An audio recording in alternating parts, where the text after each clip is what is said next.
c'est assez pour il y a longtemps. très longtemps, mais ça, non, mais là, il y a une raison. Ce sont les musées qui ont tué mon goût de la chose. Parce que comme j'ai été intégré après la guerre, à Beaubourg, quand Beaubourg a été construit tout ça, ils m'ont demandé de venir, tout ça, et puis ils m'ont demandé après de faire partie de la commission d'achat.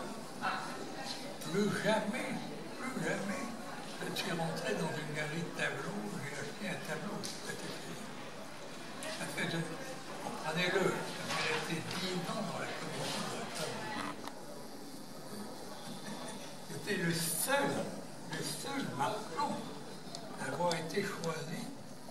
Jamais dans un musée, un marquant c'est maudit, c'est le fruit, absolument rassembler ces deux personnages qui ont eu à vivre la Biennale de Venise. Ensemble, ils ont eu le prix, ils ont eu le prix 1960. Donc c'était pour nous de vraiment réussir un ensemble et peut-être même imaginer une espèce de confrontation entre ces deux œuvres qui sont des œuvres majeures du XXe siècle. Il a apprécié Daniel Cordier quand vous lui avez fait faire le tour des tableaux, parce qu'il est quand même très autoritaire. Hein. Il a dit, ça y est, il a adhéré à votre choix de tableau qu'il nous proposait d'Arthur. Il a bien dit qu'il avait eu le prix de foudre dans une certaine période.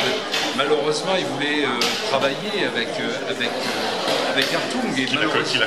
Et d'ailleurs, la donation dont il parlait, qui était faite à Beaubourg, très importante, il y a de très beaux Hartung qui font partie de la donation, bien qu'ils n'aient pas effectivement collaboré avec le galeriste.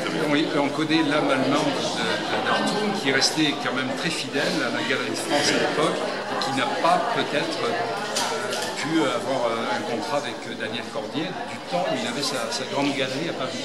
Mais ça ne l'a pas empêché d'en collectionner et d'en être encore très amoureux aujourd'hui. Ce qu'il a pu dire tout à l'heure était absolument une déclaration d'amour à Hartung au-delà du temps, avec un rapport à la fois historique et poétique. Il n'y a plus rien à dire. Donc on peut, voilà, et puis alors, soyons honnêtes maintenant, la vérité c'est que moi je suis ravi, mais vraiment extrêmement ravi, parce que j'avais monté il y a quelques années une exposition de Mario Passinos dans les années 80, et Hartung est venu visiter cette exposition. C'était aussi un artiste de l'abstraction lyrique, et il m'avait coincé dans un coin, il m'avait dit « j'aimerais bien faire une exposition à la Malmaison ».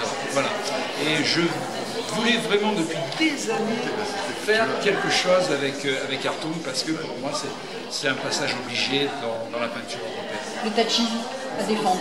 Absolument. Et là, le prétexte était absolument merveilleux. Voilà. Daniel Cordier, comme et dans l'ensemble, ça s'est fait aussi avec de très très bons copains, Cordier, la ville de Cannes, mon copain que je retrouve quelques années après. Voilà, c'est une grande camaraderie finalement.